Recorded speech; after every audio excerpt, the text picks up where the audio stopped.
नमस्कार, आप देख रहे हैं नेक्स्ट 9 न्यूज़ पॉलिटिकल बाइट और आपके साथ मैं हूं क्रांति सिंह। कांग्रेस अध्यक्ष पद को लेकर के जब चुनाव हुआ था तो दो ऐसे अहम चेहरे थे जिन्होंने आपस में कम्पीट किया था, जिसमें मल्लिकार्जुन खड़गे और शशि थरूर थे। लेकिन दोनों ही नेताओं के बीच में जो प्रतिद्वंद हुआ, उस प्रतिद्वंद के दौरान जो है मल्लिकार्जुन खड़गे की जीत हुई और जीत के बाद जहां हर कोई उन्हें बधाइयां दे रहे थे, उसी बीच में शशि थरूर का जो है एक करवाहटपन भी सामने निकल करके आ रहा था और उनके बयान देने के तौर तरीके से ये चीज़ बिल्कुल साफ हो रही थी कि शशि थरूर के मन में जो है अब कांग्रेस के लिए प्यार कम हो गया है। और वहीं पर मल्लिकार्जुन खड़गे को लेकर के भी उन्होंने कुछ ऐसे शब्दों का इस्तेमाल किया था जो शायद उन्हें नहीं करना चाहिए था। लेकिन आज बड़े मंच पर खड़े होते हुए शशि थरूर ने जो कुछ कहा, उससे यहाँ के पूरे रंग रूप ही बदल गए। यानी कि शशि थरूर ने कांग्रेस, लोकतंत्र और यहाँ पर बीजेपी को लेकर के तीनों ही मुद्दे पर अपनी एक अहम बात जो है वो सामने रखी है। क्या कुछ कह रहे थे शशि थरूर, पहले वो सुनिए। साथियों, आप लोग बहुत भाषण सुने हैं, तो संक्षिप्त में मैं तीनों रेजोल्यूशन के बारे में कुछ कहना चाहूँगा। पहले आइडियोलॉजी, कांग्रेस पार्टी को अपने संस्थापक मूल्यों के लिए खड़ा होना चाहिए। We should be absolutely clear in our ideological stance in favor of inclusive India. The tendency to downplay some positions or avoid taking a stand on some issues in order not to alienate what we assume to be the sentiments of the majority only plays into the BJP's hands. We must have the courage of our convictions. We could have been more vocal on the Bilkis Banu outrage, attacks on Christian churches, murder in the name of cow vigilantism, bulldozer demolitions of Muslim homes, and similar issues. These are Indian citizens who look to us for support. Bharat sabhi Bharatvaasiyon ka hai. If we do not speak out in such cases, we're only surrendering our core responsibility of standing up for India's diversity and pluralism, which should be central to the Congress's core message. I must say, Bharat ke मजहब निरपेक्ष लोकतंत्र की जड़ों को मजबूत करने के लिए हर संभव प्रयास करना चाहिए. Second, on economic policy, we have a good resolution before us. We need clarity about what we stand for in economic policy. We should outline the elements of a progressive economic policy agenda that addresses head-on the challenge of unacceptable inequality in the country. The truth is that rampant crony capitalism is concentrating wealth in the hands of a few friends of the ruling regime and is damaging the economy, leading to massive problems of rising unemployment and diminished futures for young Indians. We must launch a direct assault on inequality and its causes. And we must work towards universal free public health care, universal school and higher education, a decent basic income for the poor, nyay, a higher minimum wage, strengthening Manrega, increased MSPs, decent housing for all, removing hunger, reducing unemployment. Of course, we need to specify in practical terms how we will ensure all this and be confident of our numbers. At the same time, we should reassure those who fear we are anti-business that we stand by the liberalization measures that were the gift of a Congress government to the nation, but along with a strong commitment to social justice. We want economic growth, but we must ensure that the fruits of that growth reach the poor and the marginalized. We know that the magic of the market will not appeal to those who cannot afford to enter the marketplace.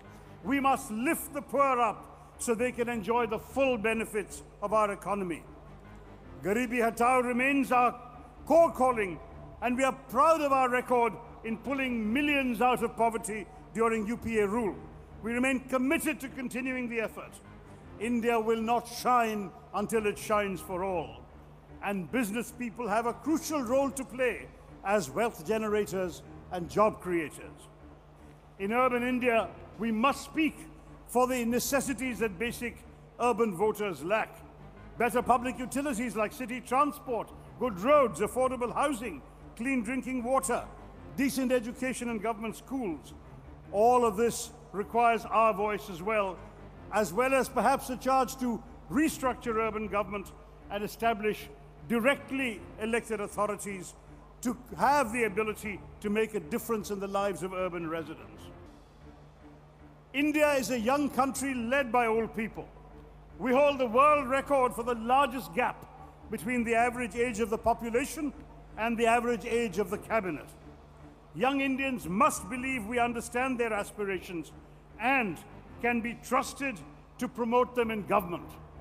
Our own party constitution amendment is a good place to start, but we must go farther.